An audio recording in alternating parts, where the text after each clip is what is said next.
그 다음이 이제 제출자입니다. 그래서 오와 우어는 하늘과 땅에서 비롯해서 처음 나온 것이라고 해서 초출자라고 하고요. 이 오와 우어에 이를 붙이게 되면 겸하게 된다고 표현을 했습니다. 이에서 일어나서 사람을 겸한 것이 바로 이제 제출자가 됩니다. 근데 왜 사람을 겸하느냐? 사람이 만물의 영장으로 능히 음양에 참여하기 때문이다라고 되어 있는데요. 이 겸한다는 표현이 이제 겸계가 그 주역에서 15번째 계잖아요. 그래서 하도낙서의 중앙에 있는 15토를 상징하기 때문에 이 사람을 이제 주인으로 지금 상징하는 그런 말로서 이렇게 겸한다라고 하는 말을 쓴 거라고 이렇게 봅니다. 그래서 원래는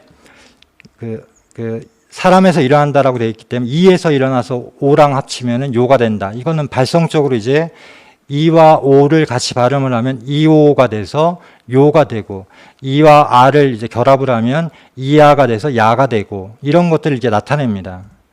그래서 이 표로 정리하면 이렇게 되죠. 중성은 기본자 아의가 있고, 초출자가 오와 우어가 있고, 제출자가 요야 요가 있습니다.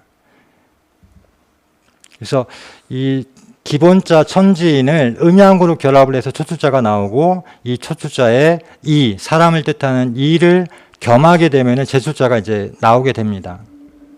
그래서 왜 사람을 겸하게 됐느냐에 대해서 이제 설명을 해놨습니다. 사람이 천지에 참여해서 가장 뛰어나기 때문이다라는 건데요. 이게 이제 뭐 천부경에서 말하면 인중천지일이 될 거고, 또 태일이 될 거고 이런 뜻인데요. 그다음에 이제 이 종성에 대해서 이렇게 설명을 했는데, 이런 부분은 제가 근사록에서 찾아보니까 이런 내용이 있습니다. 도는 곧 태극을 말한다. 하늘에 있으면 기고 음양이고, 땅에 있으면 형체고 강유고, 사람에게 있으면 덕으로서 말하면 인이라고 한다 해서 이제 태극의 체가 바로 하늘에서는 기, 음양이고, 땅에서는 형태죠. 강유고, 사람에게는 덕. 그래서 인의가 있다. 그래서 이 태극의 도가 우리 하늘과 땅과 사람이 똑같이 이제 작용을 한다. 본체로서 이제 있다라는 겁니다.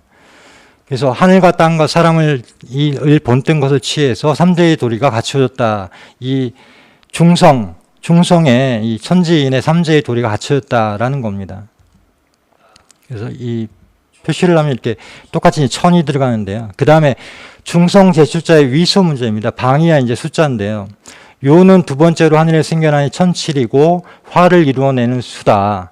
그래서 이 요라는 건 원래 아까는 일수라고 했잖아요. 천일생수가 되는데 여기서는 갑자기 또 7화가 됩니다. 그래서 바뀌는 부분이 있고요. 그 다음에 야는 또 마찬가지로 천구생금이 된다. 유는 땅에서 생겨나서 지육생수가 되고, 여는 지팔생목이 된다라고 해서 이 위수를 이렇게 규정을 해놨습니다. 자, 이렇게 되는데요. 요걸 이제 하도에 똑같이 이제 그려보면 제출자는 초록색입니다. 약간.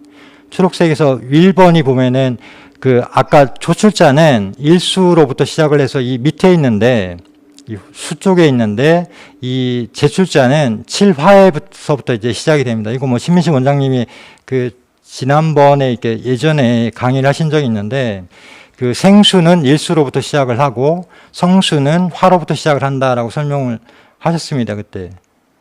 근데 이렇게 배치를 했을 때 이제 문제점이 생기는데 뭐냐면, 이 의문학적으로 보면은 맞지가 않는 거죠. 이렇게 우와 요가 같은 자리에 이렇게 배치가 되는 겁니다. 어와 아, 양성모음과 음성모음이 또 같은 자리에 배치돼서 전체가 다 초출자와 제출자가 이 양성모음과 음성모음이라고 하는 발음적으로 이렇게 정반대의 성질을 가진 것이 같은 자리에 배치게 되는 이런 문제가 생기게 됩니다.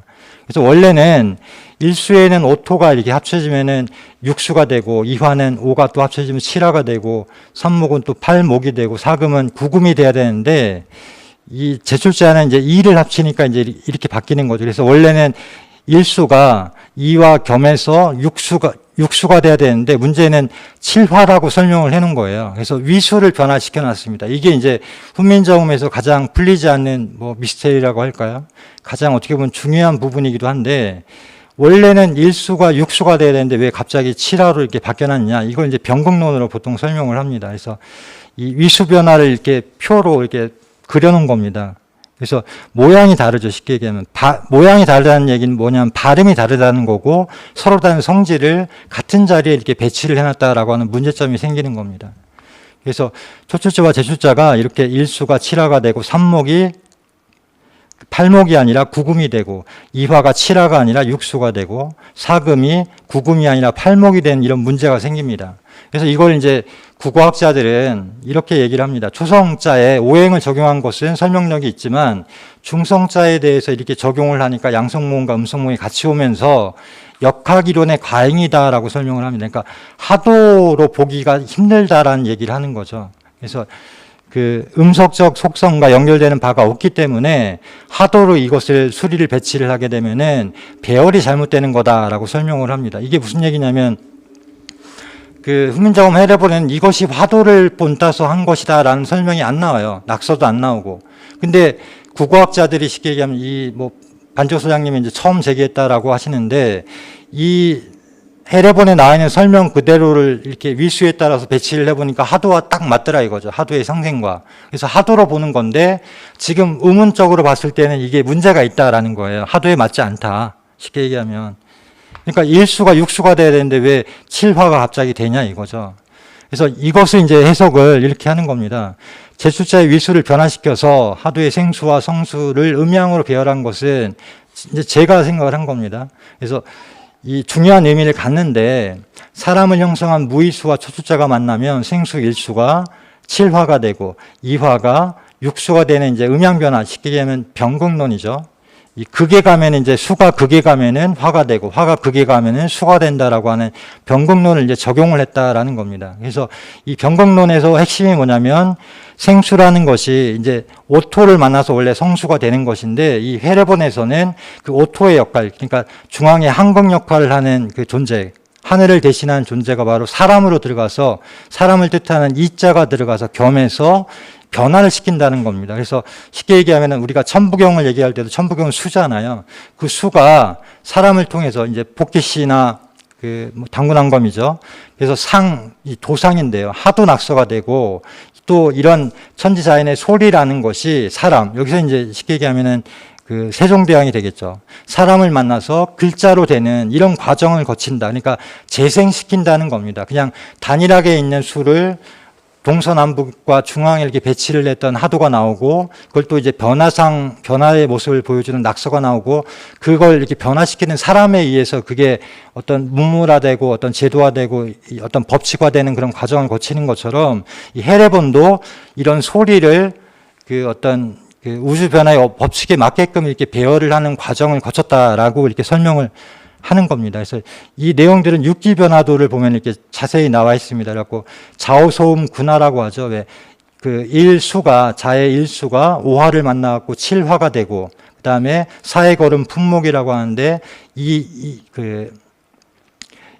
뭡니까 사의 2화와 그 해의 그 육수가 만나가지고 그 38목이 목이 되는 이렇게 변화를 시키는 그런 과정이 있다. 그래서 수화의 변화 운동에 대해서 이제 육기 변화도 이렇게 설명을 하고 있습니다.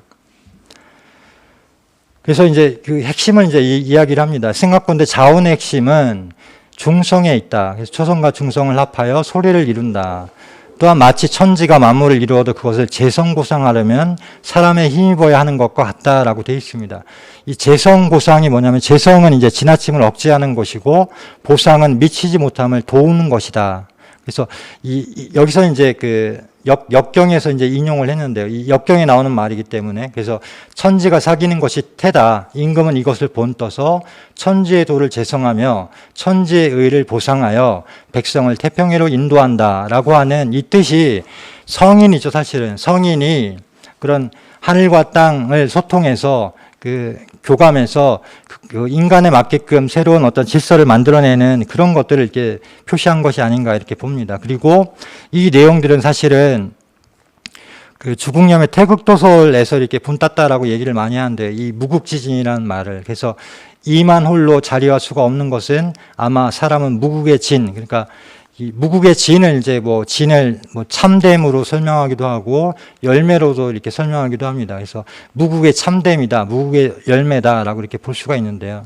음양오행의 정이 묘하게 합하고 엉기어서 사람은 그런 존재라는 거죠. 음양오행의 정이 묘하게 합하고 엉기어서 그러니까 오른쪽에 보이는 주국념의 태극도설에 보면은 무국, 태극, 오행, 그리고 밑에 보면 권도성남, 권도성녀가 나오죠. 그래서 남녀라는 게 거기서 나왔다. 오행을 통해서. 그래서 근데 이 남녀라는 것도, 인간이라는 것도 무국의 어떤 정수다 이거죠. 그래서 이 가림토의 또 이제 제자 원리를 한번 보겠습니다. 훈민정음은 이런 해례본을 통해서 이 하도의 원리가 그대로 어떻게 보면 적용이 돼가지고 그걸 통해서 이렇게 법칙을 알 수가 있는데, 이 가림토 같은 경우는 아무런 어떤 뭐 해례가 없는 거죠. 쉽게 얘기하면 이걸 어떻게 썼는지, 어떤 뭐 법칙이 들어가 있는지, 또는 법칙이 없이 그냥 무슨 소대로 된 건지를 모르기 때문에 훈민정음 해례본에 나와 있는 어떤 해설을 토대로 해서 가림토에도 어떤 법칙이 있지 않을까라고 생각을 해서 한번 그 상정을 해본 것입니다. 그래서 가림토와 훈민정음은 일단 모양이 굉장히 비슷하죠. 특히 모음 11자는 똑같습니다. 물론 저는 이 가림토 문자의 12번째에 있는 이 X자, 지금 우리가 이제 X자라고 하는데, 이것도 저는 이 모음에 속하기 때문에 12자가 모음이다라고 생각은 하지만, 하여튼 훈민정음에 있는 11자의 모음과 정확하게 이제 일치를 하게 됩니다. 그 다음에 나온 것이 이제 자음이라고 이제 보통 보는 것이고요. 그 배열만 이제 조금 다를 뿐이지 거의 모양은 이게 모음은 흡사하다, 똑같다라는 걸 알 수가 있습니다. 이 문제 때문에 사실은 훈민정음을 연구하거나 이제 한글학자들은 가림토는 이 훈민정음은 베낀 것이다. 특히 어떤 부분을 지적을 하냐면 이 아어, 우오, 뭐 야여, 요유 이 부분이 어떤 일정한 순서에 따라 이렇게 배치할 수가 없다라고 이렇게 설명을 합니다. 이게 이제 나중에 훈몽자에나 어떤 한글학이 발전하고 난 다음에 이 모음을 이 순서대로 배치를 한 거를 따라왔기 때문에 이건 나중에 후대에 이제 집어넣은 것이다 이렇게 설명을 하는데요. 그래서 이제 따져본 겁니다. 과연 그런가? 그래갖고 이제 일단 중성 기본자 같은 경우는 이 훈민정음과 가림토가 딱 중간 그 사람을 뜻한 이의 순서가 이렇게 바뀌어 있습니다. 훈민정음은 쉽게 얘기하면 천지인의 순서인데 가림토는 천인지의 순서입니다. 근데 여태까지 지금 설명을 드린 것처럼 뭐 자음이든 모음이든 그 기본은 사실은 이 사람을 뜻하는 이 사람의 역할이 뭐냐, 사람을 어디에 있느냐, 어떤 이 훈민정음의 해례본의 정신에 비춰봤을 때는 사실은 가림토처럼 사람이 중심에 있는 게 오히려 맞습니다. 근데 왜 훈민정음이 천지인 순서대로 했는지는 사실은 뭐 이 어떤 발음학이나 어떤 이 청개어자 지배어축 임기어인 이 순서를 따른 것인지는 모르겠지만, 가림토만을 봤을 때는 오히려 이 뭐 천북의 인중천지일처럼 천지의 중앙에 사람이 들어가 있는 것이 맞지 않나.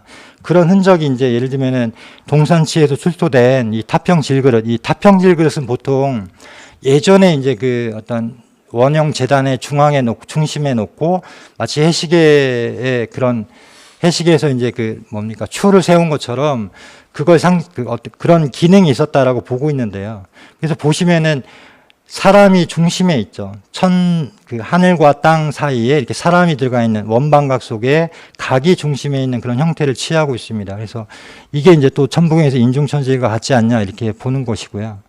그다음에 신지비사에서도 보면은 이 당군 삼안의 이 중심에 당군 삼조선 삼안을 이 저울로 비유를 하면서 이 저울의 머리와 꼬리를 마한과 번한으로 하고 그걸 수평을 잘 잡는 그 중심에 있는 게 바로 이 대당군이 계시던 진안이다. 그래서 이 진안의 역할이 바로 이 대당군의 역할이 바로 하늘과 땅의 이 중심에서 균형을 잡는, 그리고 소통하는 그런 역할이기 때문에 이 당군 조선의 어떤 삼경제도나 그 당시 어떤 정신을 봤을 때는 사람이 중심에 있는 게 맞지 않냐 이렇게 생각을 하게 됩니다. 그래서 실제 이 저울초와 저울판과 저울대로 이렇게 묘사를 한 신지비사에서 그런 내용도 이게 칠성에서 왔기 때문입니다. 이 칠성 자체가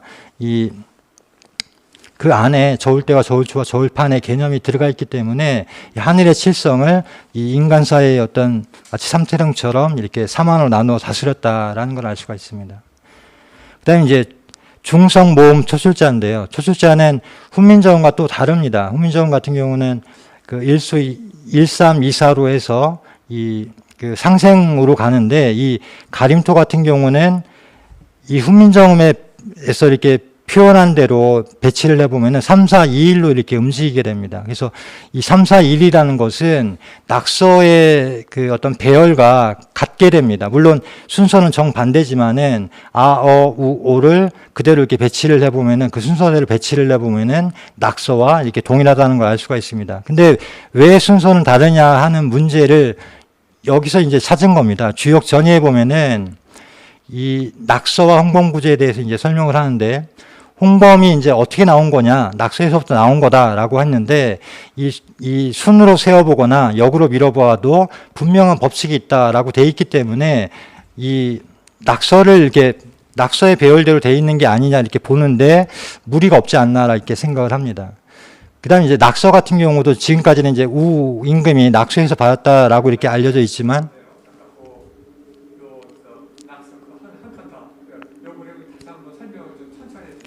예. 일단은 훈민정음 해례에서 설명을 할 때 아 같은 경우는 쉽게 얘기하면 목으로 이야기를 했기 때문에 저도 목에 배치를 한 거고요. 어 같은 경우는 마찬가지로 금, 우 같은 경우는 이제 그 화로 설명을 했기 때문에 그 화, 오 같은 경우 천일생수로 설명을 했기 때문에 오라고 이렇게 배치를 한 겁니다. 그래서 그대로 목화금수의 이렇게 이 순서대로 지금 가림토에 나와 있는 가림토의 순서대로 이렇게 배치를 해보니까 3, 4, 2, 1로 이렇게 된다 이거죠. 그거를 배치를 했더니 하도에는 안 맞고 낙서에는 이 순서대로 배치가 된다라는 겁니다. 자, 그 다음에 이제 중성 모음의 제출자 비교인데요. 훈민정음과 또 다른 점이 뭐냐면은 가림토에서는 순서가 훈민정음은 오와 우, 어의 순서인데 가림토에서는 아, 어, 우, 오의 순서입니다. 그래서 이 아, 어, 우, 어를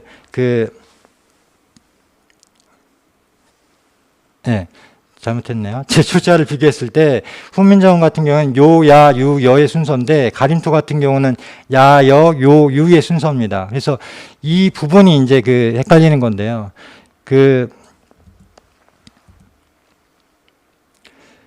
아, 어, 우, 오를, 그러니까 제초출자를 이 낙서에 배치를 했을 때는 맞는데, 그 순서가 맞는 것이 아니라 배열이 맞는데요. 이 야, 여, 요, 유를 배치를 했을 때는 이 초록색입니다. 배치를 했을 때는 이 화와 수가 이렇게 반대로 되어 있습니다. 이게 무슨 말이냐면, 이 훈민정음과 가림토의 순서에서 이걸 표시를 해야 되는데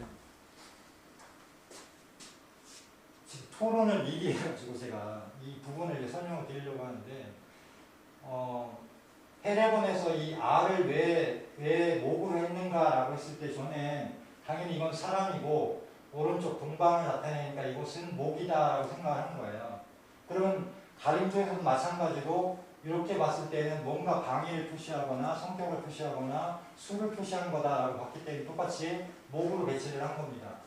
근데 훈민정음에서는 이 얘를 야를 목에 배치를 해야 되는데 금으로 배치를 했습니다. 그래서 아까 변곡론이라고 설명을 드렸는데 그럼 야는 원래 뭐였냐라고 했을 때 저는 당연히 여기 한 점을 더한 거기 때문에 여기가 3목이면 여기는 8목이 된다라고 보는 거고 훈민정음에서는 이제 변극이 되어 있는 상태에서의 그러니까 원래 야가 목이다. 아니 원래 그러니까 야가 화다라고 이렇게 설명을 해놓은 겁니다. 그래서 신민식 원장님과 저의 차이점은 도대체 이 아를 목으로 했을 때 야는 그러면은 그 화가 되느냐 목이 되느냐라고 했을 때 저는 팔목이다라고 생각을 하는 거고 원장님은 이게 이제 쉽게 얘기하면 뭡니까 칠화다라고 이렇게 얘기를 하는 거죠. 그래서 가림토에서 아와 야, 어와 여는 같은 이렇게 배열로 볼 수가 있는데 여기서는 우와 요로 이렇게 배열을 해놨기 때문에 바뀐다는 거죠. 여기도 마찬가지로 오와 요가 배열이 되어야 되는데 유로 바뀌어 있습니다. 그래서 이 바뀐 부분이 도대체 뭔가라고 했을 때 유일한 이 답을 알 수 있는 게 뭐냐면 가림토 오음에도 육기 변화가 적용이 되어 있구나라는 걸 이제 상정을 한 겁니다. 그래서 이 훈민정음 같은 경우는 모두가 다 아어 오우가 다 묘야 유효로 이렇게 다 바뀌어 있는데 이 변극이 되어 있는데 가림토에서는 요와 유만 이렇게 변극이 되어 있다. 이게 무슨 얘기냐면 이렇게 표시를 하면 이렇습니다. 그래서 아, 어, 우, 오로 갔으면 야, 여, 유, 요로 해야 자연스러운데 요, 유를 이렇게 바꿔놨다는 겁니다. 그래서 이 부분을 만약에 발음적으로 봤을 때는 만약에 이거를 우리가 지금 하는 것처럼 발음을 했다라고 하면은 아와 야, 어와 여는 같은 발음이니까 큰 문제가 없는데 요와 유, 우와 오와 유는 서로 발음이 다르기 때문에 문제가 된다. 근데 이 부분을 만약에 이런 것들을 상정을 하고 가정을 하고 또는 반영을 해서 가림토를 이렇게 순서를 배치를 했다면 여기에 어떤 근거가 있어야 되는데 그 근거를 유일하게 찾을 수 있는 게 바로 태백일서 삼신오제 본기입니다. 그래서 태백일서 삼신오제 본기를 보면은 화님께서는 일수가 칠화로 변하고 이화가 육수로 변하는 물과 불의 순환의 운을 계승해서 아버지의 도를 집행했다라고 되어 있습니다. 그래서 이 경건론을 이야기를 한 건데요. 그 다음에 신시환웅께서는 천일생수하고 지생화하는 천지의 물과 불의 근원적 생성원리를 계승했다라고 되어 있고요. 당군안검께서는 둥근 하늘과 당정한 땅의 창조 독성을 계승했다. 만약에 이 내용들이 사실이라면 당연히 저는 가림토에도 이런 천지인이나 또는 병극의 원리나 이런 내용들이 당연히 들어가 있어야 된다고 생각을 하는 겁니다. 그래서 뭐 이거는 참고용으로 이제 제가 표를 넣은 건데요. 지금 이제 쉽게 얘기하면 북극의 증폭 현상이 일어나고 있잖아요. 그러니까 지구의 전체의 기온에서 유일하게 북극이 계속 이 비정상적으로 이렇게 올라가고 있는데 그 올라가는 이유를 지금까지는 어떤 자연현상으로 봤었는데 최근에 이제 기후학자들이나 환경학자들이 이렇게 파악을 해보면 인간의 산업화가 이 북극의 기온을 더 빠르게 상승시키고 있다라고 얘기를 하기 때문에 지구의 변화도 그 핵심에는 사실은 사람의 작용이 있는 게 아닌가라고 하는 의미로 이렇게 표를 이렇게 삽입을 한 겁니다. 이제 끝으로 자방고전에 대해서 이제 한번 이렇게 생각을 해보고 마치도록 하겠습니다. 자방고전은 이제 정인지 서문에 나오고 사실은 이 실록에도 나옵니다. 그래서 글자는 고전을 모방했다라고 하면서 이 글자는 모방했다라고 하고 그 다음부터 이제 소리, 음은 7조에 합한다. 상극의 뜻과 이기의 정묘함이 굽이 포괄되어 있다. 뭐 이런 내용들이 나오기 때문에 이 고전을 모방했다라고 하는 부분에서 저는 일부분을 어떤 부분을 이렇게 본뜬 게 아니냐, 옛 글자를 본뜬 게 아니냐. 물론 이 고전에 대해서 여러 가지 말이 있습니다. 예를 들면은 이게 이제 해례본이고 딱 보시면은 이게 뭐겠습니까? 우리가 보통 신지전자라고 하는 그런 고조선 때 쓰여졌다라고 하는 문자고요. 이건 이제 배달고 시대 때 썼다라고 하는 문자입니다. 창일 시대 때 썼다고 하는 문자고. 이건 전서입니다. 아시는 것처럼 이건 가림토고, 이건 갑골문이고, 이건 북방어입니다. 그럼 이 훈민정 해례만을 딱 놓고 봤을 때 가장 비슷한 게 뭘까요? 가림토를 제외한다면 저는 가장 비슷한 건 이거라고 보거든요. 왜냐면 이 글자, 이 훈민정 해례본의 글자 자체는 두 가지 특징인데 하나는 뭐냐면 물론 원방각도 당연히 들어가 있고요. 그 다음에 이게 반듯반듯합니다. 그러니까 붓글씨로 쓰기가 굉장히 힘들게 돼 있어요, 표현이. 붓글씨라는 게 뭐냐면은 어떤 곡선이 들어가거나 이렇게 휘어짐이 있거나 해야 되는데 이 해례본에 나와 있는 이런 이 한글의 자음과 모음들은 다 어떻게 보면 이게 뭐랄까요, 깎아야만 되는 아니면 이렇게 새겨야만 되는 그런 글자 형태를 갖고 있습니다. 그러니까 붓글씨로 쓰기가 굉장히 어려운 글씨예요, 사실은. 저도 이제 초등학교 때 서예를 해봤는데 서예를 했을 때 저 글자를 못 배웠어요. 저 글자 책 없었고. 근데 서예를 하다가 저런 글자식으로 이렇게 쓰는 글을 보면 굉장히 멋있다고 생각을 했거든요. 되게 이쁘다라고 생각을 했고. 근데 저 글자를 쓰기가 어려운데, 그러니까 붓글씨로 쓰기가 어려운 이런 글자는 분명히 훈민정음에서 어떤 당시의 어떤 그런 문화 속에서는, 글씨를 쓰는 글자 문화 속에서는 나오기가 힘든 게 아니냐라고 이렇게 생각을 합니다. 첫 번째로. 그다음에 두 번째로는 만약에 글자를 본다면은 가림토이거나 아니면 이걸 본땄을 거다. 근데 이것보다도 오히려 가림토가 더 비슷하고 여기서 중요한 부분이 뭐냐면 점으로 이렇게 표시를 했다는 겁니다. 여기 마찬가지로 점으로 표시를 했고요. 물론 한자에도 점이 있지 않느냐. 있긴 있는데 굉장히 안 보이잖아요, 거의. 그러니까 이 훈민정 해례본에 나와 있는 그런 글자체의 모습들은 아무리 봐도 어떤 뭐 각골문이나 전문이나 그 북방어나 이런 거에서 문 땄다고 보기는 굉장히 힘들다. 그다음에 두 번째는 이 훈민정음에서 제일 중요한 부분이 뭐냐면 이 삼분절법입니다. 그래서 초성과 중성과 종성이 하나로 합해졌을 때 하나의 음절이 되기 때문에, 근데 이것도 세종대왕이 만든 것이 아니고 실제로는 있었습니다. 그래서 이두식 표기를 보면은 갈것자에 스물은자에 봄주자를 쓰게 되면은 앞에 있는 맨 처음에 나오는 글자는 이제 그 초성과 중성까지를 이제 쓰는 거죠. 그래서 갈 거다라고 하면 가까지 쓰고, 그다음에 뒤에 있는 두 번째 나오는 글자는 밑에 받침을 씁니다. 그래서 니은을 쓰고, 마지막 글자는 그대로 써가지고 이제 예를 들면 거은춘이다라고 하면 우리가 이제 이두식으로 표기할 때 간 봄이 된다. 그러니까 지난 봄이 되는 거죠. 그다음에 이제 밤야자에 이제 그 소리음자를 쓸 때는 마찬가지로 앞에는 바를 쓰는 거고 뒤에 있는 것은 받침을 쓰기 때문에 밤이 됩니다. 그러니까 이 얘기는 뭐냐면 훈민정음이 나오기 이전부터 우리는 사실은 삼분절법이라고 하는 이런 형태를 이미 갖고 있었다는 거죠. 근데 그걸 이제 훈민정음을 통해서 이 문자로서 완성을 시킨 것이다. 그럼 그 얘기는 뭐냐면 그 이전부터 우리가 쓰는 말이라는 게 삼분절법으로 구성이 된 게 언제부터냐라고 이렇게 생각을 해볼 수가 있는 거죠. 그래서 그 내용들 이렇게 설명을 해놓은 겁니다. 네. 그래서 끝으로 이제 뭐 정인지 서문에 이렇게 되어 있습니다. 천지자연의 소리가 있으면 천지자연의 글이 있다. 그래서 옛날 사람이 소리로 인하여 글자를 만들어 만물의 정을 통하여서 삼재의 도리를 기자하여 딜세상에서 변경할 수 없게 한 까닭이다라는 걸 통해서도 이 어떤 정인지 서문이나 뭐 훈민정음 그 세종대왕의 의도나 분명히 어떤 옛 글자를 뭔가를 이렇게 취해서 그걸 훈민정음이라고 하는 새로운 것을 창조해냈다. 근데 이 내용이 저는 이렇게 생각을 해요. 환국시대 때 천봉이 나왔고 배달국시대 때 하도가 나오고 그 당군조선 때 낙서가 나왔는데 이 우주수학의 세 가지 원본 이것을 집저성해서 세종대왕이 사실은 이만큼의 어떤 훌륭한 그런 업적을 이룬 게 아닌가. 그런 우주 원리를 말 그대로 성인이 나타나서 그 위대한 세종대왕이 나타나서 그것을 말이라고 하는 문자라고 하는 걸로 이렇게 새롭게 태어나게 하는 그런 인간이 됐기 때문에 굉장히 깊은 뜻이 있고 큰 뜻이 있고 위대한 뜻이 있다라고 생각을 합니다. 그래서 그런 내용들에 대해서 이제 태백일사를 보면은 이런 그 뭐 신시시, 청구시, 조선시 해가지고 이 진선미의 어떤 가치나 의미가 어떻게 전해져 내려가는가 이런 내용도 있습니다. 예. 토론 시간인데요.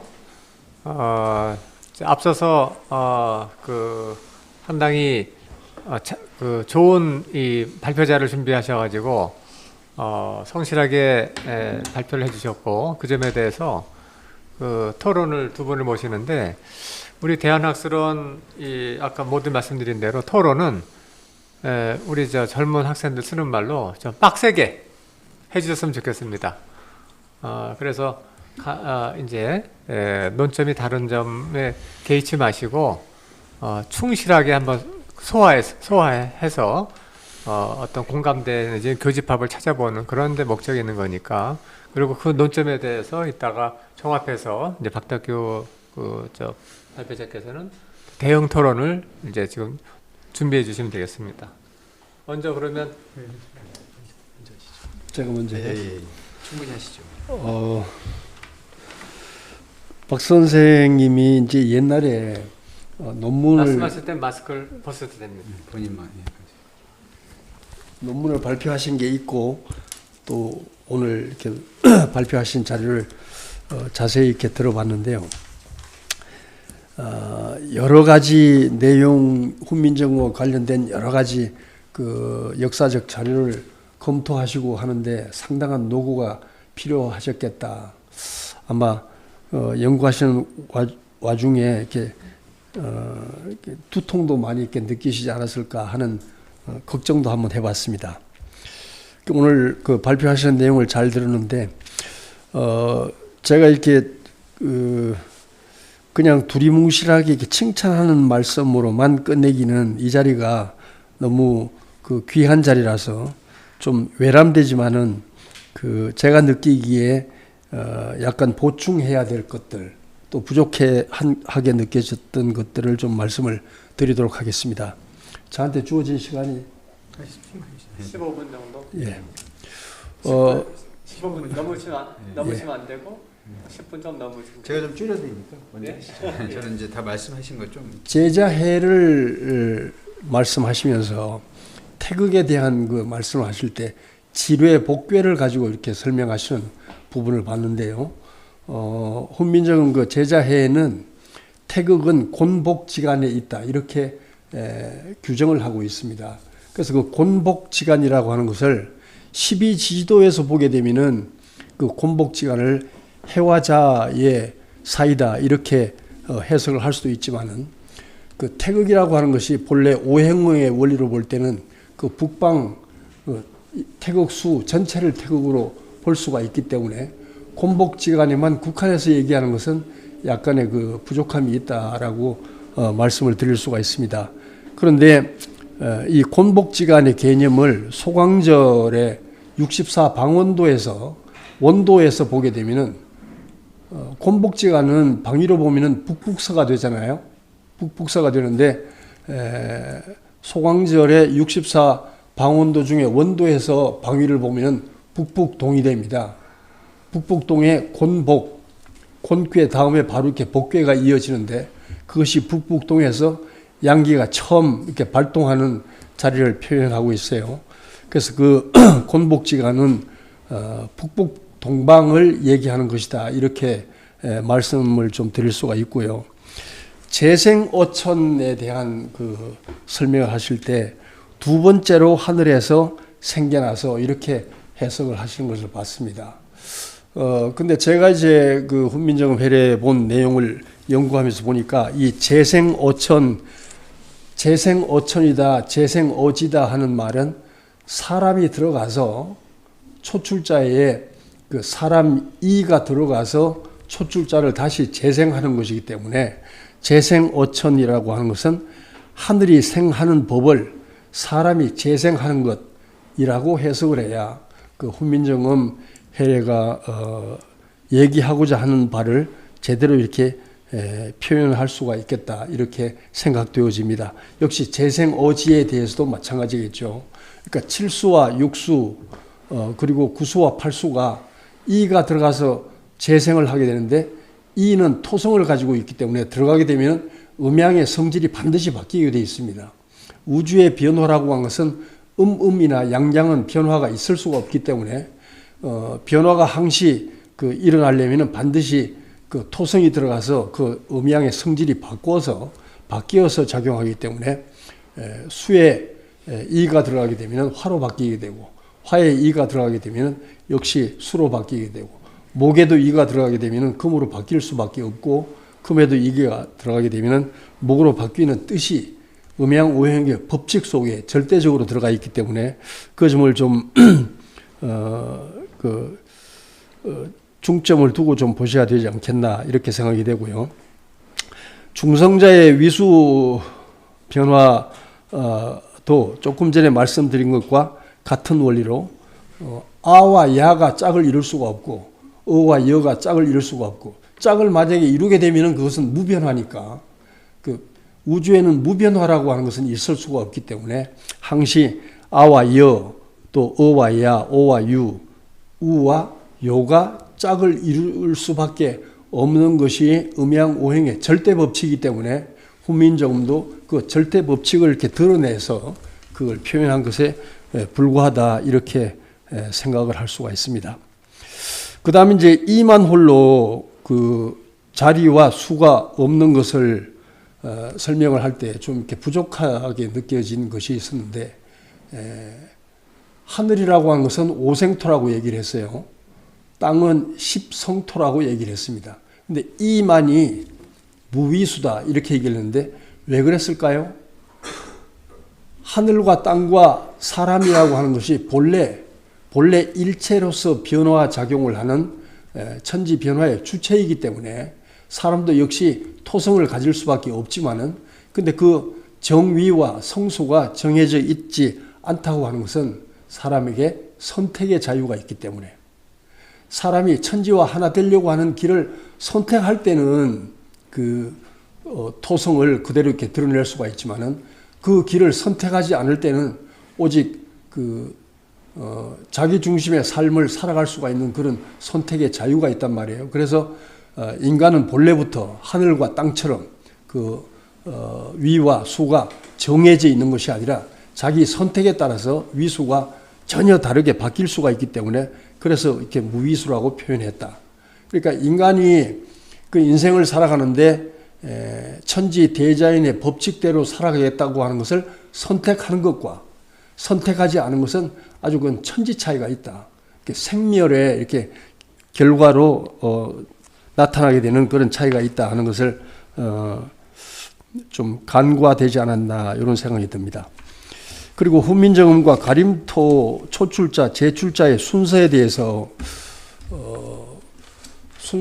이제 여러 가지 합리적인 그렇게 추론이 되는 내용을 이렇게 설명하신 바가 있는데 제가 보기에 훈민정음은 본체에 초점을 두고 순서를 얘기하고 있는 것 같아요.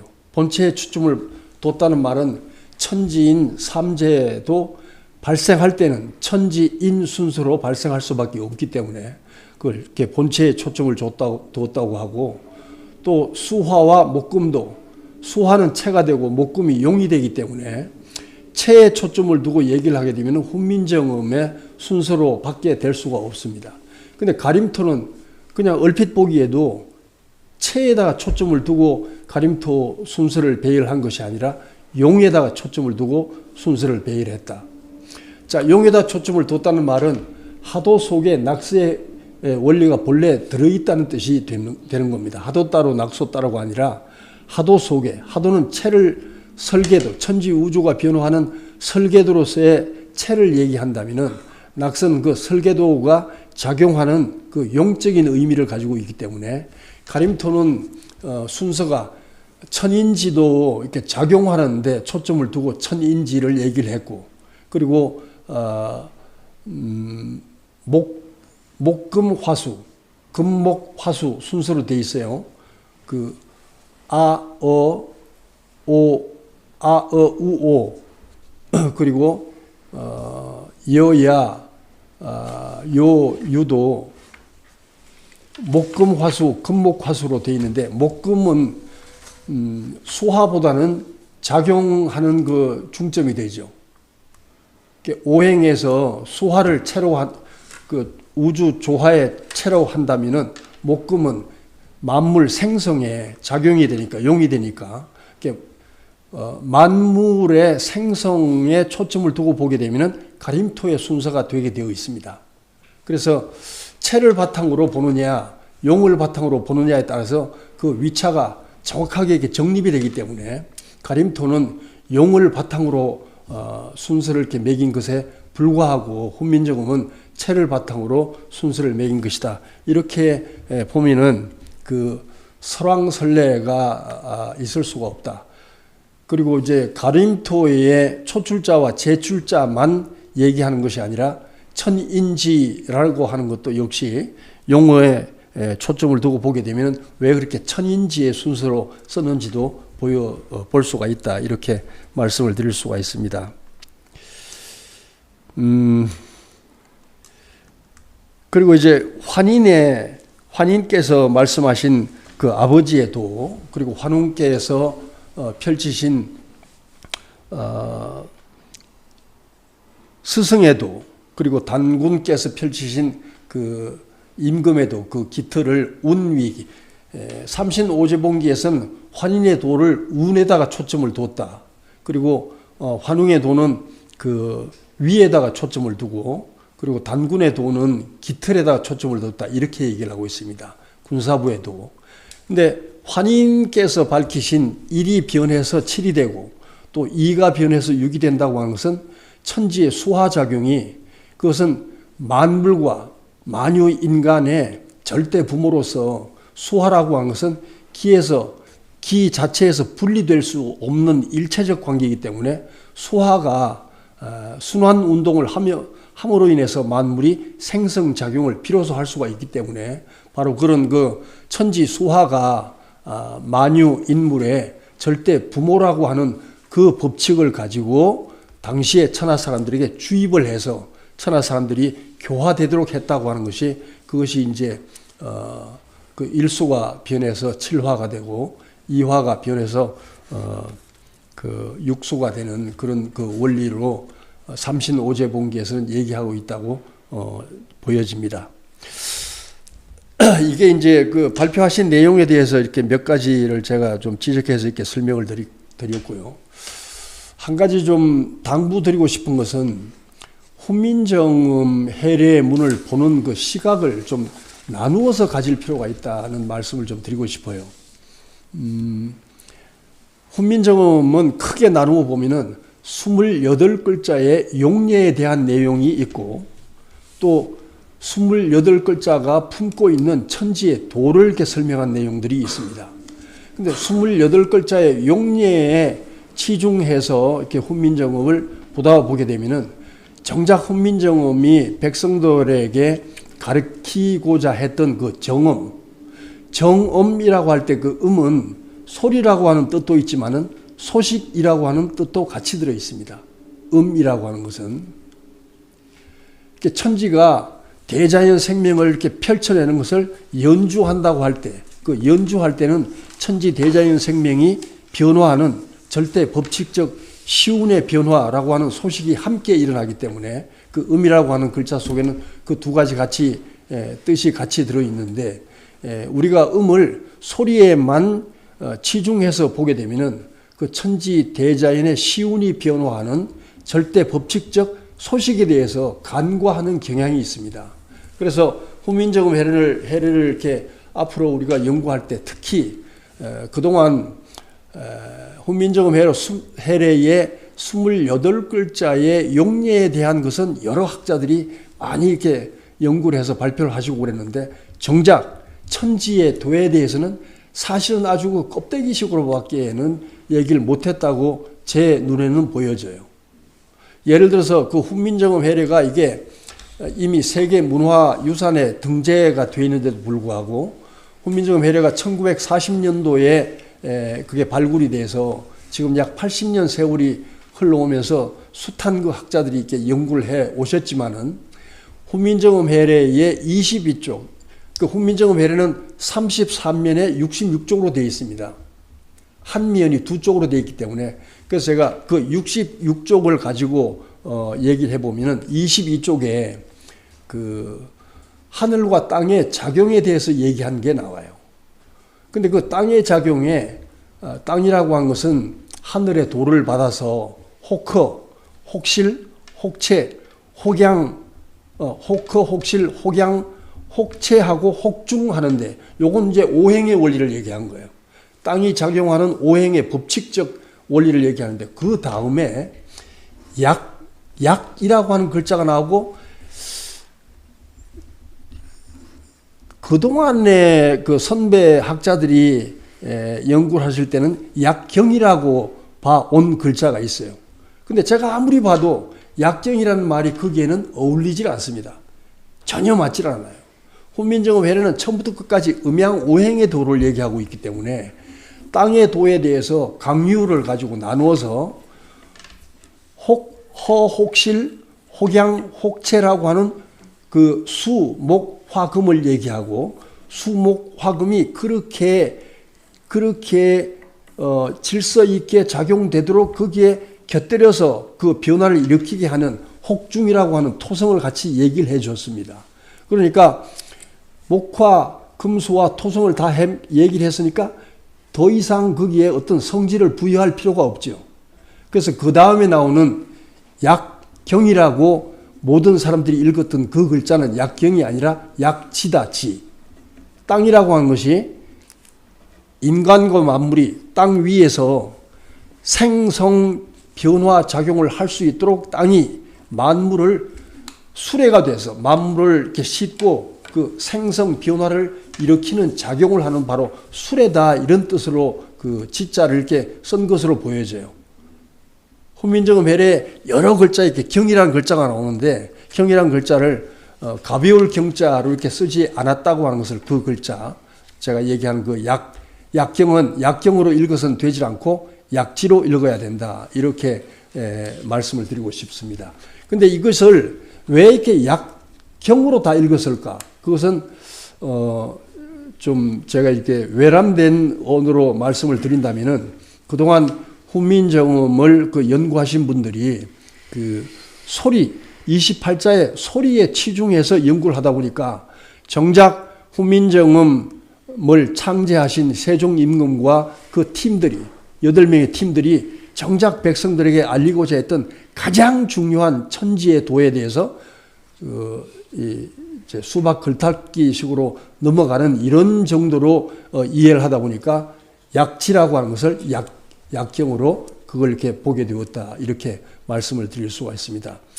끝으로 훈민정음 해례가 품고 있는 것은 그 인류의 역사에도 사계절이 있고 그 여름에서 겨울로 가을로 바뀔 때는 그 여름에서 가을로 바뀌는 그 천지의 도에 순응하지 않게 되면은 모든 인류가 다 이렇게 병이 들어서 그 자기 생명을 보존할 수가 없다고 하는 뜻을 다 해례해서 품고 얘기를 하고 있습니다. 처음부터 끝까지. 그런데 그것을 드러내놓고 얘기를 못한 것은 당시에 하늘의 도를 이렇게 그 얘기할 수 있는 자격이 그 제후국이었던 조선의 임금으로서는 할 수가 없는 얘기를 하고 있었기 때문에 그 명나라의 와 갈등을 이렇게 없애기 위해서 그런 뜻을 가지고 있지만은 직시해서 표현하지 못하고 전체에 이렇게 분산해서 그런 그 의미가 있다고 하는 것을 그 얘기하고 있는 것, 그것을 이제 좀 더 이렇게 치중 있게 다루어서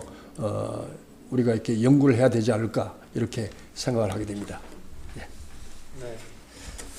예, 고맙습니다. 그 방금 토론 말씀에서 보니까 그 가림토의 모음의 배열 순서가 무질서한 것이 아니고 나름대로 로직이 있다 이렇게 말씀을 하셨어요. 이 이야기는 좀 희망적인 얘기일 수 있습니다. 우리 박덕규 선생님도 뭔가 거기서 로직을 찾으려고 되게 애쓴 거거든요.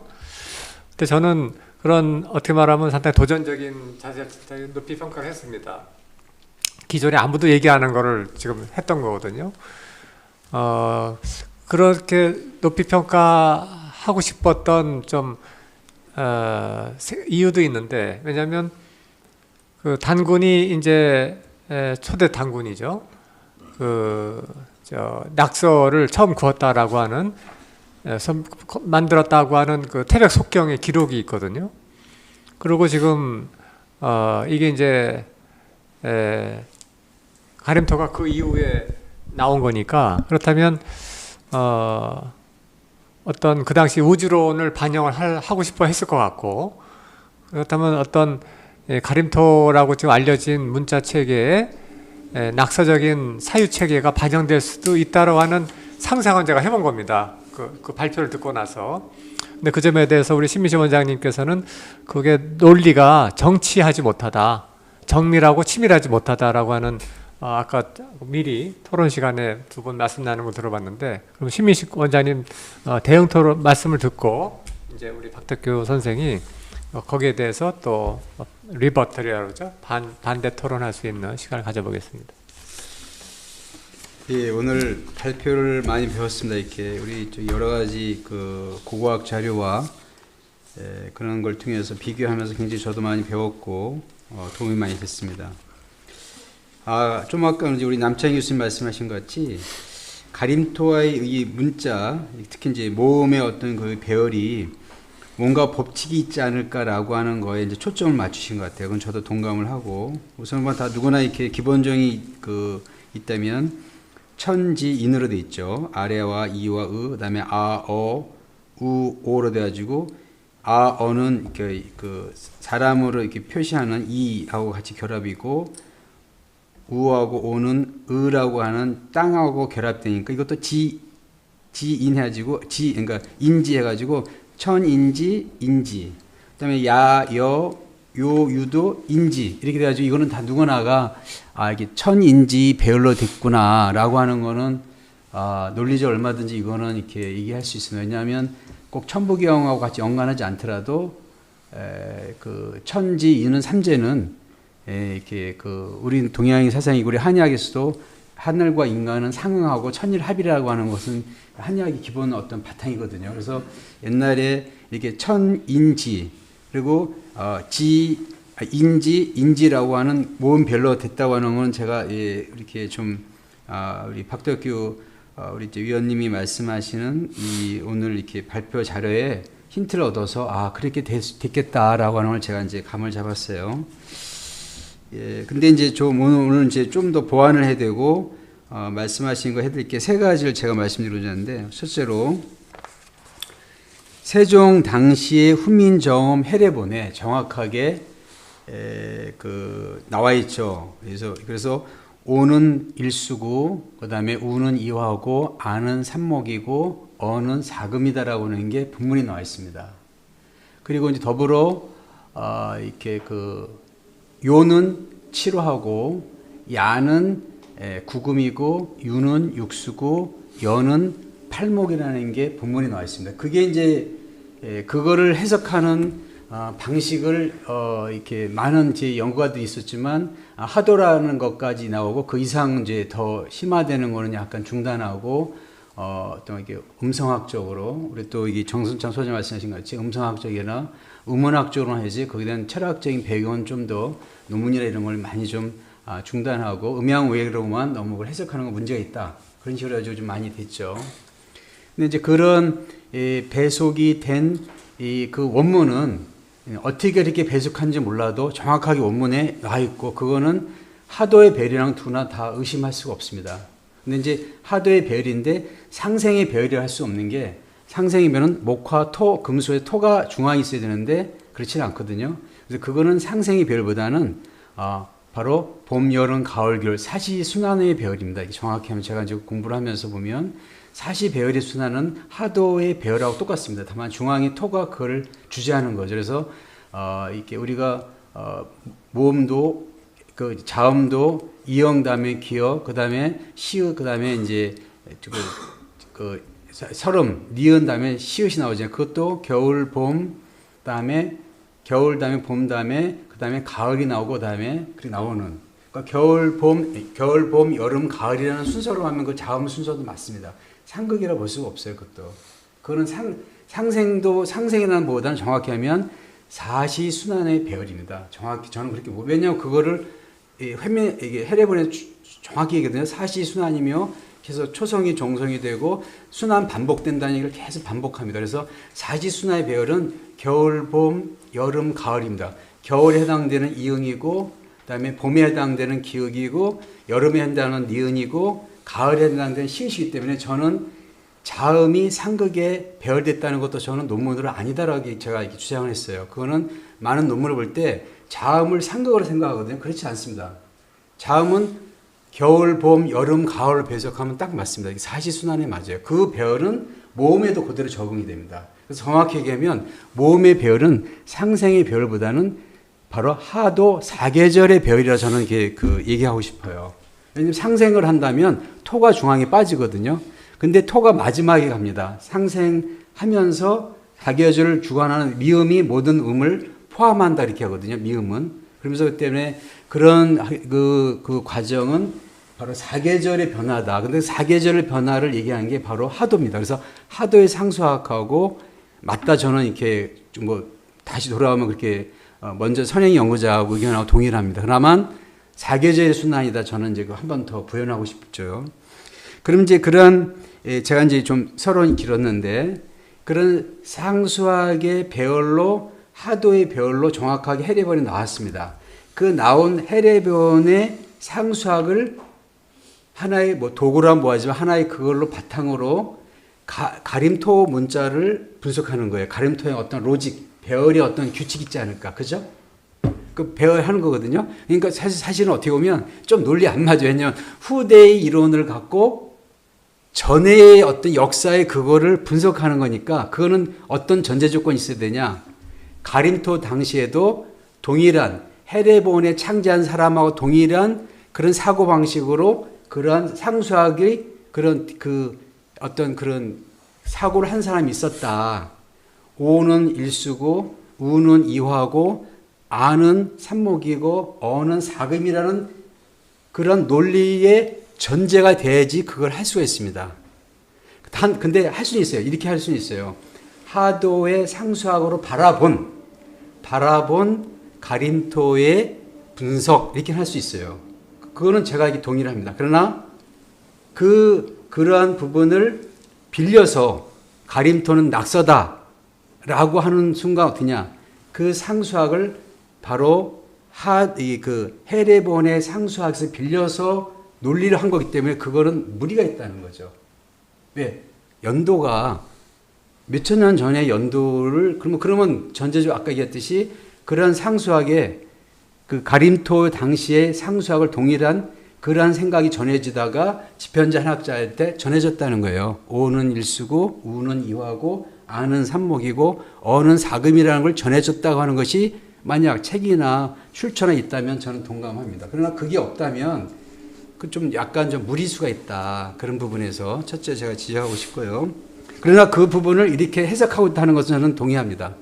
우리 저기 박덕규 의원님이 이렇게 그 가림토의 배열은 하도의 어떤 이런 걸 이렇게 상수하고 이렇게 헤레본에서 얘기한 그런 배레본으로 이렇게 분석할 수 있다. 그런 동의를 해요. 그런 첫 번째 동의를 합니다. 첫째 조건. 근데 두 번째 뭐가 문제냐면 그렇다면 헤레본의 상수하고 동일하게 가림토에도 배열이 똑같이 진행이 돼야 돼요. 초출자나 제출자가. 똑같이 배열이 되는데 초출자는 헤레본식으로 배열하고 제출자는 다른 식으로 배열하는 식의 논리를 전개한다면 거기는 심각한 오류가 생길 수 있다는 걸 제가 지적하고 싶어요. 그러니까 초출자는 맞습니다. 근데 그것도 약간 문제가 있는 게 원래 수국화, 화극금, 금금복, 목극토의 순으로 가는데 그렇지는 않거든요. 거꾸로 갑니다. 이렇게 배열 순서가 이렇게 다르게 흘러가요. 그래서 낙서는 우선이 좌행하고 하도는 좌선이 우행한다고 기본 상식입니다. 이게. 근데 우선하지가 않아요. 낙서 배열로 가지 않고 하도 배열로 가는 방식으로 하면서 생각을 합니다. 그거는 또 어떻게 생각을 할 것 같거냐. 그것도 이제 문명이 극하면서 나온다. 그것도 저도 그렇게 해석할 수, 그렇게도 볼 수가 있겠다. 극하면서 나올 수 있다. 그래서 일단은 왜냐면 이 가림토 이 배열에, 모음 배열에 뭔가 로직이 있지 않을까라고 하는 동기는 저도 이제 박덕규 의원님하고 동감하기 때문에 그렇게 저도 바라보려 했는데 논리의 모순점이 아까 첫 번째 전제 조건을 바탕으로 할 때 제출자의 문제가 있다. 근데 그 제출자를 다시 이제 우리 그 박덕규 의원님이 설명할 때 아하고 야, 어하고 여, 우하고 요, 우하고 요를 배정한 걸 38목 275와 490, 50토에 배정한 거는 그거는 본인의 뭐랄까 좀 상수학이세요. 그거는 헤레본의 원문이 나온 상수학은 아니에요. 헤레본의 상수학으로 그거를 분석한 게 아니고 본인이 아담의 야가 되고 어담의 여하고 오, 요를 짝을 해가지고 그거는 이제 정수찬 소장님도 지적했지만 거기다 38, 27, 49, 50을 배속한 거거든요. 그거는 어떻게 보면 이렇게 우리 박 의원님만의 어떤 그런 논리로 들어갈 수 있다. 그럼 이거는 헤레본의 원문에 나와 있는 상수학도 아니고 제출자는 본인이 아는 야가 돼야 되는데 그래서 야는 팔목이다. 어는 여가 되니까 여는 구금이다. 그리고 그런 식으로 배정하면서 이거를 다시 논리를 이렇게 그 가림문타의 모음의 순서의 그 배열을 그렇게 일원화시키려는 그런 거에 이렇게 접목하는데 좀 논리 비약이 심하다. 그거는 동일한 논리로서 계속 가지 않는다라는 것이 제가 이제 문제점을 지적하고 싶어요. 그리고 이제 병거를 얘기하는데 병거의 정확한 의미는요. 수국화인데요. 수국생화가 됩니다. 그게 병극입니다. 병극이라는 원래 의미는 극이 변한다는 뜻이에요. 수가 극을 하는데 화를 극하다가 나중에 생으로 바뀌는 게 병극입니다. 수국생화가 병극이에요. 그러면 목도 금극생목이 되는 겁니다. 근데 왜 병극의 이론을 수화에만 작용하고 목금에는 작용하지 않는가의 문제도 있어요. 그 논리를 취할 때 여기서 뽑아서 자기 어떤 얘기하자는 논리에 접목하고 이거는 이렇게 금목은 안 하고 수화만 취하고 초출하고 제출의 어떤 상수 접목하는 것이 또 다르고 한다면 조금 뭐랄까 제가 우려가 훈민정음의 원문에 충실하지 못한 너무 해석이 자의적인 해석으로 너무 치우쳐서 자칫 잘못하면 원문의 어떤 그런 의도와는 다른 그렇게 되지 않을까가 우려되는데 그게 이제 가림토니까 가림토의 어떤 원래 의미는 가림토는 한글의 원형이라는 어떤 원래 본질 한글의 원형이었다 가림토는 거기에 조금 더 연구가 되면서 그 문제를 좀 더 좀 이렇게 대중에게 알리는 쪽으로 우리 박 의원님이 알고 있는 지식이라는 걸 좀 더 그쪽으로 논문과 좀 이렇게 학술적으로 저술하는 게 어떤가. 그래서 오늘 제가 제목은 만약 이제 가림토의 상극 이게 그 낙서와 이렇게 해례본의 상생이라는 그 부분을 조금 제목을 만약 예를 들어 뭐 상수학으로 바라본 뭐 이렇게 한다든가 이렇게 해서 이렇게 좀 약간 가림토는 마치 낙서와 연관됐다고 하는 제목을 조금 오해하지 않게 좀 완화하면서 좀 더 연구가 필요하지 않을까. 제가 이제 이상 마치겠습니다. 고맙습니다. 네, 고맙습니다. 두 분 다 아주 열심히 토론을 잘해 주셨고요. 그 가림토의 낙서, 그다음에 훈민정음의 하도 이렇게 도발적으로 붙인 거는 제가 이렇게 한 겁니다. 의도적으로. 우리 발표자가 이렇게 한 건 아니고요. 왜냐하면 그렇게 해야 한눈에 싹 들어와서 이게 뭔가라고 이제 관심을 가질 수 있을 거라고 봤기 때문에 그렇고요. 아주 좋은 토론해 주셨는데 결국 이거 같아요. 뭐냐면 훈민정음 해례본에 보면 분명히 자방고전이라고 돼 있어요. 이 훈민정음의 이 28자는 옛 글자를 본땄다 돼 있거든요. 그러면 이 훈민정음의 글자하고 아까도 몇 개 글자를 보여주셨는데 한자하고 구조 자체가 다릅니다. 한자는 아니에요. 한자 절대는 아니에요. 아까 입 모양 가지고 글자 만들었으니까 오죽하겠어요? 그럼 도대체 뭐냐 할 때 전 세계를 아무리 뒤져봐도 찾기 어려운데 우연히 가림토가 딱 있는 겁니다. 가림토는 너무 똑같은 거예요. 가림토는. 그러니까 그렇다면 가림토라고 지금 단군세기에 있는 기록에 이게 정말 훈민정음의 원형이 됐다, 레퍼런스가 됐다라고 하는 것은 그건 정말 경천동지할 학문적 성과가 되는 거죠. 근데 불행하게도 단군서기가 지금 아직도 충실하게 인정되지 못하고 있고 가림토는 마찬가지로 지금 인정하지 않으니까. 그런데 제가 관심 가졌던 건 뭐냐면은 가림토 그 순서 안에 뭔가 로직이 있다면 그 로직이 훈민정음하고 상당히 연계돼서 로직이 있다면 이게 아무나 이렇게 한 것이 아니라 상당히 그 역사적인 연고가 있는 것이다라고 우리가 하나의 방증 자료로 삼을 수도 있다라고 하는 희망적 사고를 해본 거죠. 그런 점에서 이제 이 박덕규 우리 선생님의 어떤 연구 테마는 상당히 이제 흥미롭다 이렇게 본 겁니다. 근데 지금 토론을 두 번 들어보니까 반은 인정을 하는데 로직은 있을 수 있다. 그런데 그 로직이 약간 좀 뭐가 완벽하지 못한 느낌이다. 이렇게 지금 토론을 해주셨어요. 물론 이제 정 선생님은 이제 체와 용의 말씀을 하셔서 가림토는 용의 관점에서 배열한 것 같고 이제 뭡니까 훈민정음 체라고 또 그것도 상당히 신선하고 흥미로운 관점이거든요.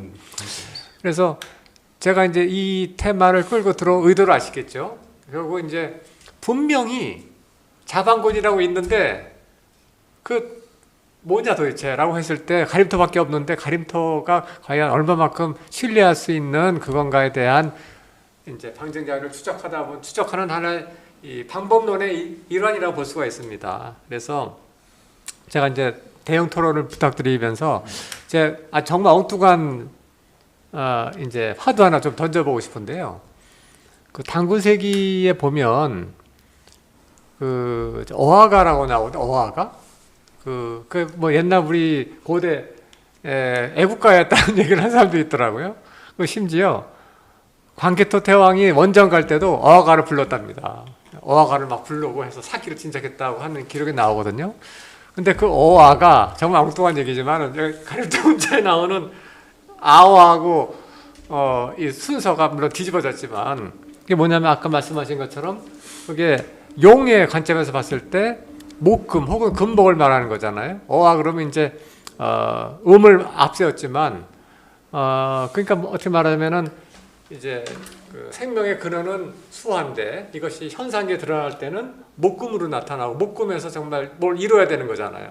좀 어떤 뭐가 이루어 그 어떤 현상계에서 그렇게 본다면 현상계에서 어와를 발음을 함으로써 어떤 그 뭐죠 오우죠 이 수화의 기운을 내가 현상에서 드러나서 완성시키고 싶다 하는 의지를 발현한 게 아닐까라고 정말 엉뚱한 생각을 해본 것도 있습니다.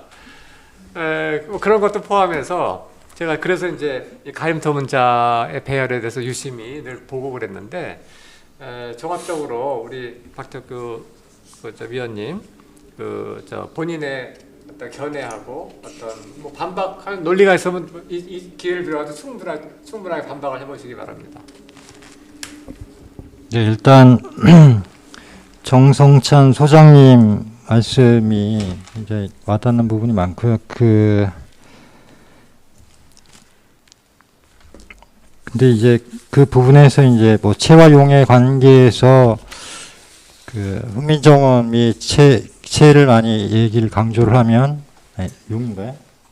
죄송합니다. 제가 정신이 없어요. 네, 가림토가 용이라면 그 내용을 나중에 사실은 좀 저도 한번 배워보고 싶고요. 그 어떤 용례가 있는지 그리고 훈민정음 해례본을 읽으면서 제가 좀 재미있게 봤던 부분이 뭐냐면 그 초성에서 미음을 그 토로 이렇게 배열을 한 부분이고 왜 토로 했는가 생각해 보면 모든 발성기관 기역 니은 미음 시읒 이응이 이렇게 나오는 곳이 이제 입술이잖아요. 그래서 여기를 이제 언저리인데 여기가 사실은 그러니까 토라는 게 원래 중앙에 있어야 되는데 언저리 쪽에 이 미음을 토로 배열을 한 부분이 저는 좀 굉장히 와닿았기 때문에 아까 이 사람에게 선택의 자유가 있기 때문에 무의수다. 이가 이제 무의수다라고 하는 그 말씀을 하셔서 그게 이제 그 자음뿐만이 아니라 이렇게 모음에도 사실은 그런 내용들이 이렇게 들어가 있지 않나. 그러면서 한편으로 이제 체용으로 설명을 할 때 아와 야가 짝을 이루면 변화가 없고 어와 마찬가지로 여가 이렇게 짝을 이루면 변화가 없다라는 부분에서 이제 물론 음양 관계로 봤을 때 이제 그게 이제 신민식 그 박사님 얘기하신 것처럼 이 야를 이제 과연 그 삼목이 점 하나가 더 추가가 됐기 때문에 팔목으로 봐야 되느냐 아니면은 이 해례본에서 설명하고 있는 대로 그 뭐죠? 구공으로 봐야 되느냐 이런 부분하고도 이게 연결돼 있어 갖고 그 위수의 변화를 해례본에서 끊임없이 이제 위수를 강조를 하고 그 위수가 변화되는 법칙을 설명하려고 하는데 그 부분은 저는 조금 이게 이 설명이 부족하다고 생각을 해요. 해례본 자체에서 이게 목과 뭐 화가 변하는 그런 과정을 뭐 병극이란 말도 안 썼고 그게 왜 그렇게 변화가 되는 건지 설명을 안 해놨기 때문에 사실은 이게 미스테리처럼 이렇게 남아있는 게 아닌가. 만약에 그분이 그냥 단순히 아와 여가 짝을 이뤄야만 변화를 이루기 때문이다라고 해버리면 물론 굉장히 쉽게 되지만 그것도 사실은 이렇게 쉽게 납득이 안 가는 부분이 있거든요. 당연히 이 훈민정음 해례는 소리적인 부분과 어떤 이치적인 부분을 같이 결합을 해서 설명을 해놨기 때문에 소리적인 부분에서 설명이 안 되는데 그냥 이치적으로만 이게 맞다라고 하면 그건 해례본이 원래 이렇게 설명하려고 했던 그런 취지에도 어긋나지 않나. 그래서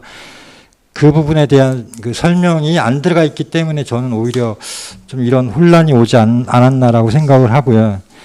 그 다음에 그 신민식 박사님이 얘기하신 것처럼 그 해례본에 있는 하도의 상수학 그러니까 해례본에 뭐 엄밀하게 따지면 이제 아까 이제 말씀하신 게 하도로 보기보다는 물론 하도로 나중에 결론적으로는 봐야 되지만은 사계절의 순환으로 설명을 한 부분이 더 와닿고 저도 그렇게 생각을 하거든요. 사시의 순환을 자꾸만 강조를 하고 사시의 순환대로 설명을 하면 되는 부분이 있지만 이 문제는 초성 기본자의 설명을 할 때는 또 그 뭐랄까요, 이 화도를 연상시키는 오히려 그 상생을 연상시키는 그런 말 표현들이 계속 나오기 때문에 그걸 또 화도로 그 사기를 순환으로만 설명하기엔 또 부족한 부분이 있지 않나, 또 이런 생각도 듭니다. 그래서 뭐 화도의 상수학으로 바라본 가림토 해가지고 이 가림토의 순서를, 로직을, 만약에 로직이 있는지 없는지도 사실은 잘 모르겠지만 만약에 로직이 있다면은 화도의 상수학 해례본에 나와 있는 그 표현 그대로 글자를 만들 때 이제 우주 원리를 적용을 시켜본 거잖아요. 그래서 적용을 해서 그게 크게 어긋나지 않기 때문에 지금 이제 해례본에 들어있는 그 천지의 이치 자체를 이제 어떻게 보면 중요시 여기고 그걸 연구하는 과정인데, 가림토에도 만약에 로직이 있다면 거기엔 당연히 천지의 이치가 들어갈 거고, 누가 봐도 그 천인지라고 하는 아이으라고 하는 그 부분은 천지의 이치가 들어가 있으면 나머지 8글자도 마찬가지로 그 어떤 이치를 집어넣은 게 아니냐. 그 이치가 뭐 가장 쉽게 우리가 추측할 수 있는 건 하도든지 아니면 낙서든지라는 것인데, 아니면 그것도 아니면 이제 뭐 팔계나 뭐 이런 쪽이겠죠. 그런 쪽에서 어느 것에 이렇게 비춰봤을 때 유일하게 어떻게 보면 지금까지 봤을 때는 유일하게 맞는 것이 이제 낙서의 그 극하는 방향과 반대로 이제 일어나는 4321로 일어나는 그 부분이고, 초출자고, 제출자에서 이제 말씀하신 것처럼 그 뒷부분 2개가 이제 뒤바뀌어 있는 부분, 아니면은 앞부분이 뒤바뀌어 있다고 볼 수도 있죠. 해례본을 기준으로 본다면 오히려 앞부분 2개가 뒤바뀌어 있고 뒷부분이 제대로다라고 볼 수도 있는데, 저는 그 뒷부분이 오히려 바뀌었다라고 보는 거, 그거는 관점의 차이가 아닌가라고 생각을 하고, 그 신민식 박사님이 얘기하신 것처럼 원래 그 요가 그 저는 이제 일수가 변이가 된 후에 이제 7화로 요를 설명한 거라고 생각을 한 거고, 신 박사님은 그게 아니고 원래부터 요는 7화라고 지금 설명을 해놨기 때문에 요 자체를 7화로 봐야 된다라고 하는 거기 때문에, 그 부분을 저는 관점의 차이를 위수나 해례본에서 정확하게 이 위수의 관계가 어떻게 표현을 했기 때문에 어떻게 이렇게 받아들여야만 이게 완전하게 납득이 되는가, 이 부분까지 아직 공부가 덜 됐기 때문에 이 부분을 더 공부를 해서 그 어떻게 보는 게 더 가림토를 봤을 때 이 로직적으로 이렇게 해설을 할 수 있는가는 더 연구를 해야 되지 않나, 뭐 그런 생각이 들었습니다. 예, 이상입니다. 제가 좀 네.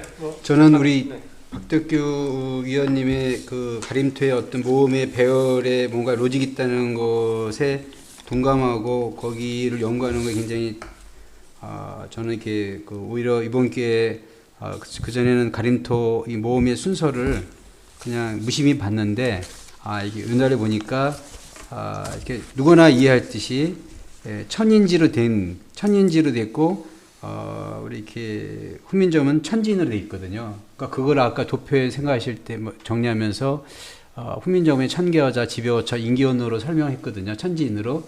근데 이제 원래는 천인지로 해야 된다. 거기는 굉장히 제가 동감합니다. 그 얘기를 들으면서 맞다.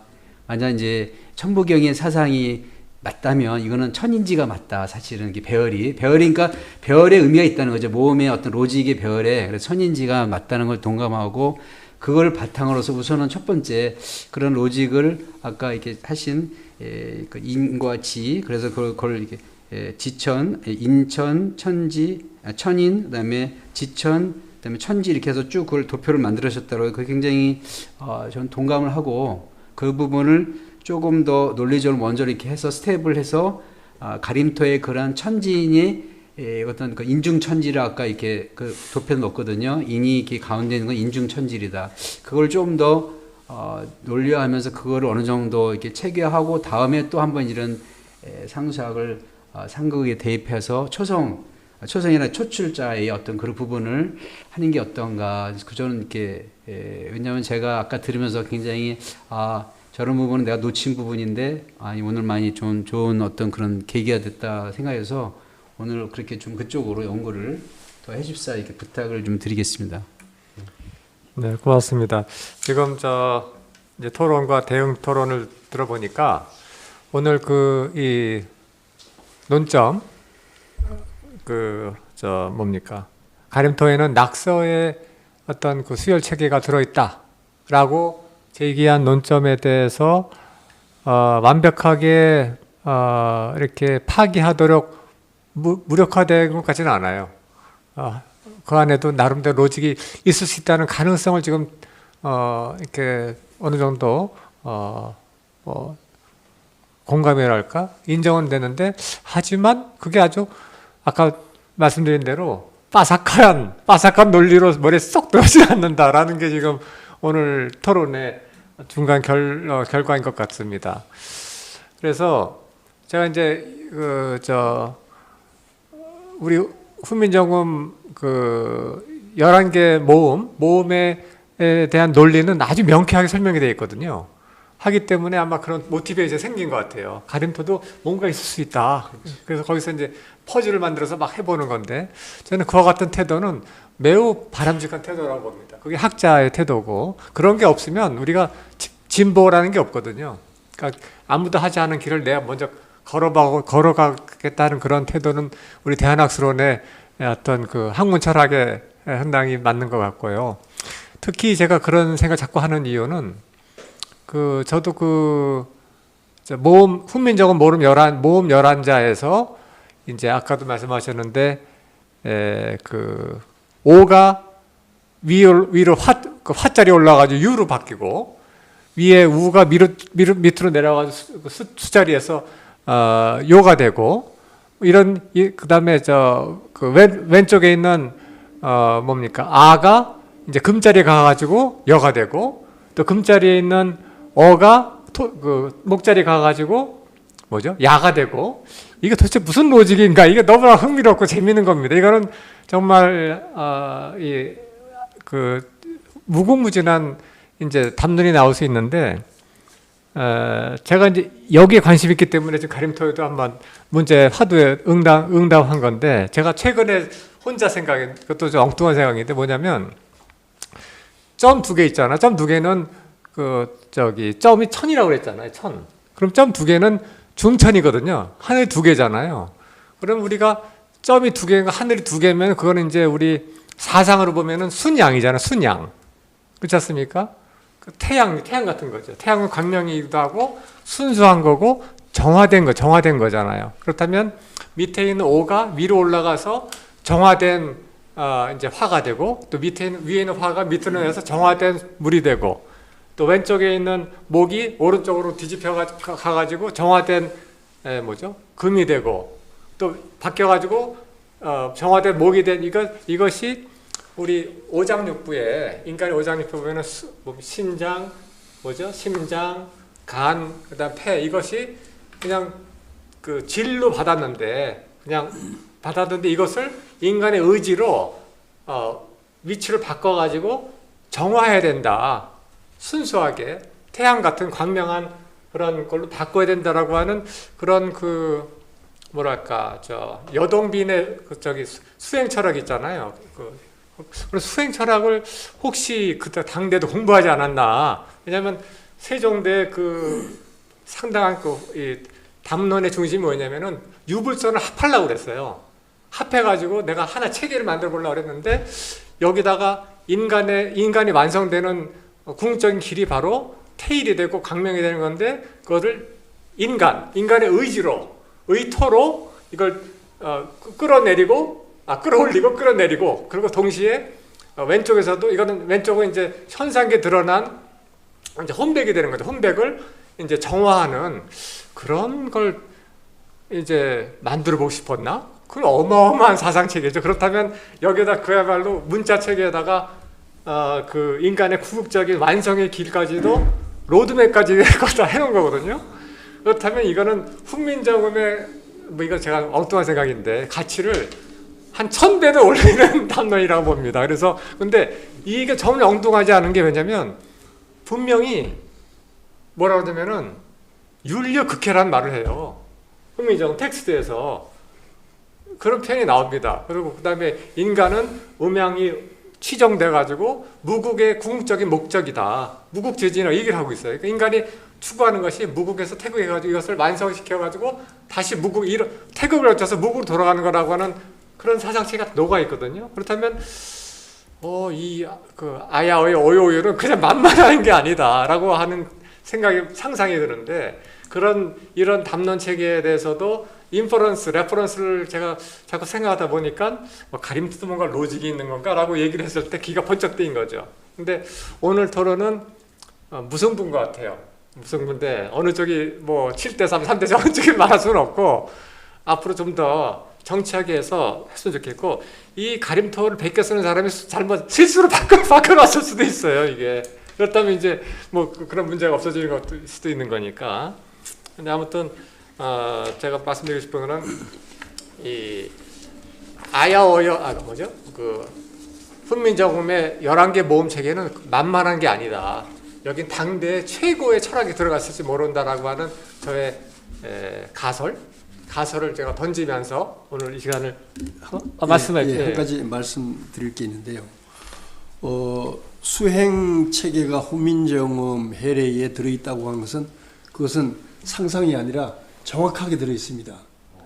정확하게 들어 있습니다. 훈민정음의 중성 체계에서는 뭐라고 얘기를 하고 있는가 하면은 사람의 역할이 하늘과 땅을 이어서 하늘에서 땅에 도리를 하늘에서 완전히 이루어지도록 하는 것이다 라는 그 문장이 있고, 또 하늘의 도라고 하는 것은 신지운이고 땅의 작용이라고 하는 것은 그건 질지성인데, 사람은 인예신의지의 신지운과 간신비패신의 질지성을 고루 갖추고 있다는 뜻이 있는데, 근데 지금 사람들이 인예신의지와 간신비패신을 하나로 화합해서 통일하는 그런 경계를 이룬 사람들이 없지 않습니까? 근데 훈민정음에서는 사람이 그걸 반드시 이루어야 자기 완성을 이루고 그것을 이루는 것이 바로 윤려극회다, 이런 그 논리로 계속 얘기를 하고 있습니다. 근데 이루는 방법이 하늘의 작용과 땅의 작용이 전부 건실이 음양으로 나누어서 건실이 군제하는 일이기 때문에 건실을 받들어서 건실과 하나가 되는 그 길을 가는 것이, 그것이 바로 이렇게 인간이 이렇게 자기 완성을 이루는 길이다 하는 것을 훈민정음 회례에서는 다 제시를 하고 있습니다. 그 천지의 도의 원리로 전부 다 제시를 하고 있기 때문에 조금 전에 그 남 교수님 말씀하신 것이 그냥 상상에 그치는 것이 아니라 실제로 훈민정음 회례에서는 그걸 이렇게 제시하고 지적하고 있다. 근데 다만 아까도 말씀드렸듯이 하늘의 뜻을 제후국의 임금이 그걸 이렇게 선포한다고 하는 것은 당시의 시대 상황으로 있을 수가 없는 일이고, 그걸 만약에 하늘의 뜻을 이렇게 제후로서 내가 이렇게 발표했다, 그렇게 되면 명나라와 당연히 그건 이제 천자만이 할 수 있는 것을 제후가 그 시금방지게 이렇게 들춰냈다는 그런 그 명분 때문에 전쟁이 일어날 수도 있는 일이라서 그것을 직시해서 표현한 것이 아니라 여러 군데 나누어서 이렇게 표현하는데, 그것을 묶어서 이렇게 보게 되면 천지의 도의 원리, 인간이 취해야 되는, 이루어야 되는 도의 원리로 보면 그것이 바로 보인다 하는 것을 이렇게 말씀드립니다. 네, 상당히 고무적인 말씀을 하셨는데, 그게 지금 우리가 얘기하는 이 어마어마한 얘기가 사실이라고 한다면, 훈민정음 회례본 있잖아요. 그게 지금 그 종이책, 그게 1조 원이라고 그러거든요. 근데 1조 원 그 종이가 문제가 아니라 그 사상이 지금 다 묻혀 있잖아요. 그게 드러나면은 이거는 1000조 원 이상의 가치가 있는 거 아니냐 생각되고, 제가 자꾸 하는 이유는 뭐냐면, 제가 옆에서 들은 얘기 그게 있어요. 태양, 소음, 소양, 소음 있잖아요. 이제 양이 2개면은 이제 태양이잖아. 잘 아시잖아요. 태양은 이제 밝은 이제 기운이라고 볼 수 있는데, 그러니까 이 인간의 의토로 밑에 있는 거 끌어올리고 위에 있는 불을 끌어내려서, 이거 반대되는 거기 때문에 억지로, 그러니까 의지를 개입하자면 안 되는 거거든. 의지를 통해서 해내면 거기서 이제 위아래가 광명이 불이 붙는다는 거죠. 그래가지고 그렇게 함으로써 이제 태양이 이제 구현되는 건데, 그게 이제 제가 늘 의문을 가진 게, 우리 광화문 편액 있잖아요. 그게 세종대왕이 쓴 거예요. 그 광화문이라고 하는 게. 근데 그게 뭡니까? 빛이 되라는 거잖아요. 사람 광화문. 근데 그게 바로 우리 광명 2세 고조선의 건국 이념하고 딱 맞아 떨어지는 거예요. 뭐냐면 인간이 빛이 되라는 거예요. 빛 같은 존재로 바꾸라는 거거든요. 강화문에 가면 네. 그 여장인가요? 여장이라고 그 지붕 밑에 보면 그 이렇게 성문처럼 된 거예요. 탈개가 있어요. 그럼요. 지천택계입니다. 거기 아니요. 낙석계. 이께가 돼 있어. 이께가. 맞아, 이께. 예. 8개가 다 들어있어요. 다들 이렇게 아니 그 중에서 이께가 제일 많습니다. 돌아가면서 8개가 다 예. 있습니다. 그 앞면에는 주로 이께로. 그래서 제가 이제 마무리 말씀인데 뭐냐면은 제가 이제 저는 잘 못하는데 소위 말해서 이제 그 도가적인 수행을 잘하는 분들 얘기 들어보니까 자기가 몸에서 빛을 본대요, 계속.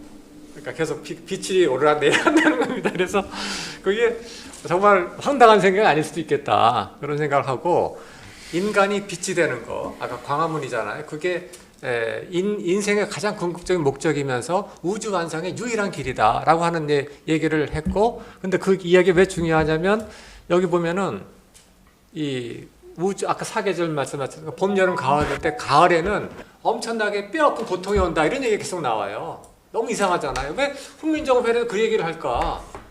그게 결국 뭐냐면은 우주적인 법칙 차원에서 이게 인간이 빛이 되지 않으면 엄청난 고통을 당할 수도 있다라는 그런 경고도 있지 않은가 생각을 해보는 겁니다. 그래서 그렇기 때문에 저는 이게 정말 인간적인 사랑이 가득한 책이다 이런 생각이 들어요. 인간에 대한 너무나 뜨거운 애정이 듬뿍 담긴 책인데 이 책을 그냥 매뉴얼로만 지금 알고 있으니까 이게 세종대왕이 정말 통탄한 일이 아닌가라고 제가 말씀을 드리면서 오늘 시간을 마칠까 합니다.